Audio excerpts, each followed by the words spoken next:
શ્રી ગિરિરાજમાં રામદાસ ચૌહાણ, સદુ પાંડે, માણેકચંદ પાંડે અને ભક્ત કવિ શ્રી કુંભનદાસજીને સાથે લઈને શ્રીનાથજી સદુ પાંડેની ભેંસ ઉપર બિરાજીને તોડના ઘના નામક સઘન વૃક્ષાવલીથી શ્રાવણ સુધી તેરસના દિવસે અહીં સઘન વૃક્ષો વચ્ચે એક નાનું તળાવ છે.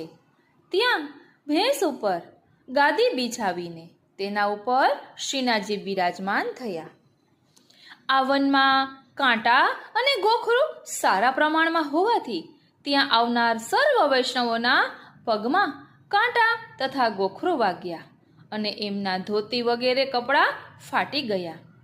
શ્રીનાથજી અહીં પધાર્યા ત્યારે નાગા સાધુઓના મહંત ચતુરા નાગા કે જેમને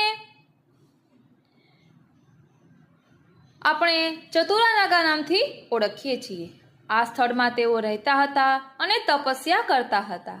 ભક્ત કવિ શ્રી કુંભનદાસજીના કાકા ધર્મદાસ આદિ વ્રજવાસીઓ આ ચતુરા નાગાના શિષ્ય હતા. શ્રીનાથજીના પ્રાકટ્યના મંગલ સમાચાર મળતા એમને દર્શન કરવાની અત્યંત તાલાવેલી થઈ હતી. પરંતુ શ્રી ગિરિરાજજીને તેઓ ભક્ત વત્સલ માનતા હોવાથી, શ્રી ગિરિરાજજીનું સ્વરૂપ જાણતા હોવાથી પગ મૂકીને શ્રીનાથજીના દર્શન કરવા કેવી રીતે જવાય? આમ ભગવત દર્શનના વિરહમાં ચતુરાનંદ નાગા બહુ જ ઉદ્વિગ્ન રહેવા લાગ્યા. પરમ કૃપાળુ ભક્ત વત્સલ શ્રીનાથજીથી તેમનો વિરહ સહન ન થઈ શક્યો.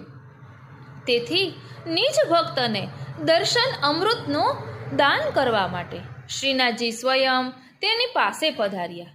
શ્રીનાથજી પધારતા તેમણે મહાન ઉત્સવ મનાવ્યો.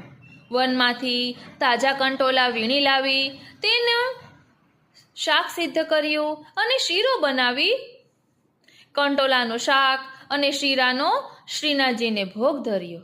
એટલે શીરો રામદાસ મુખિયાજી બનાવીને લાવ્યા હતા. ત્યારથી શ્રાવણ સુદ તેરસના દિવસે શ્રી ઠાકોરજીને કંટોલાનું શાક અને શીરો ધરાય છે. ભક્ત કવિ શ્રી કુંભનદાસજી સાથે જ હોવાથી આરોગતી વખતે શ્રીનાથજીએ કુંભનદાસજીને એક પદ ગાવાની આજ્ઞા કરી. ભાવત હૈ તો હિટોડકો ઘનો, કાંટા લાગે ગોખરું વાગે, ફટ્યો જાત યહ તનો.